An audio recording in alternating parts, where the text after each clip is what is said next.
Hi folks, welcome back to Carter's Country. My name is Billy Carter and I'm going to show you a few things about holds for a handgun as far as how you're going to hold the gun correctly and securely. If you're a right-handed shooter, you will always grasp the actual right side of the gun and will always be sure that you keep your finger out of the actual trigger guard area. Okay, your right hand is going to wrap around the gun itself. At this point in time, your actual left hand is going to come up and you're going to take the heel of your hand, which is going to take and make contact with the grip right here. You're going to take your four fingers and you're going to wrap your actual hand around the front part, thereby locking everything in to where there's no gap around any part of the gun itself. And this will give you the best control and will help you keep the gun aligned and on target. If you're shooting constantly to the left, you're more than likely you don't have like a good hand to frame weld on the left side. So you may try to adjust that somewhat to where you can get a better hold of the gun, thereby again holding the gun much more firmly and securely and being able to control your next shot. Okay, one thing we have to understand is that your typical motor skills on your hands and all your fingers work together. Just like you subconsciously don't even think about, but you use every single finger on your hand whenever you pick something up. What you have to be able to do basically is retrain your muscle memory to where your trigger finger is going to work independently of your other fingers on your hand, which is easier said than done by far. It's one of the hardest things for people to get used to.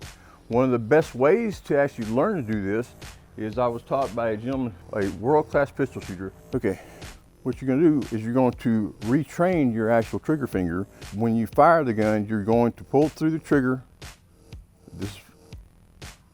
and you're going to hold, okay? Hold the actual trigger back. You'll feel the reset when you ease off pressure. At that point in time, it's ready to fire again. Okay, let me show you how that works when we have some actual live rounds in the gun itself. Hold on to the trigger, it's cocked.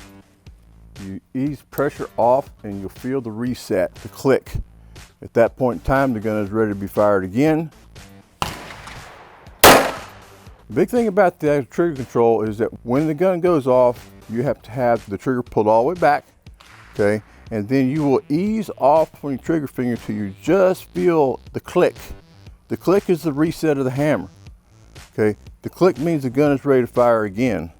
So you have to train your actual trigger finger to recognize that, because you don't want to go past that point too far so that you can keep your trigger control in a better fashion. So you can come back to your second shot cleaner and quicker. All handguns pretty much are going to have some kind of iron type sight system on them. This particular Kimber is equipped with an adjustable rear sight and a white front dot sight on the front. Whenever you align the sights on this gun here, you're going to take that white dot and put it in the notch, and then you're going to have what they call a 6 o'clock hold on the bullseye, which means you will actually hold it at the bottom portion of the bullseye. When you're doing this, basically speaking, all you're going to do, you get your hand, lock your grip in place, you're going to pull the gun up, and you're going to look down, and you're going to align the front dot to the actual center part of the rear section, and you're going to pull the trigger very gently, and as you pull through. Okay folks, back one more time with one more pointer. Too much trigger and too little trigger, okay?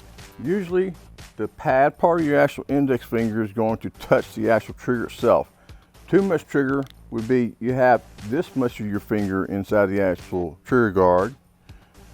Not enough would be this very tip like this. You don't have as much control on either one of those holds as if you have a simple, neutral middle of your pad finger hold on the gun. Typically speaking, if you have too much trigger, you end up pulling the gun to one side or another without realizing it. So just use that as a tip as far as, something that can help you with your shooting skills and so forth. As always, practice makes perfect. You should practice as much as you possibly can. There's some different kinds of dry fire shooting systems that you can actually incorporate at home or in your garage, something like that. Work with your finger and your trigger control, trying to get your motor skills of your actual index finger to work independently. As always, try to be very safe as possible. And please, please, please, always think before you shoot. Okay. All right. As always, folks, you want to try to be as super safe as you possibly can. Always respect guns. My name is Billy Carter.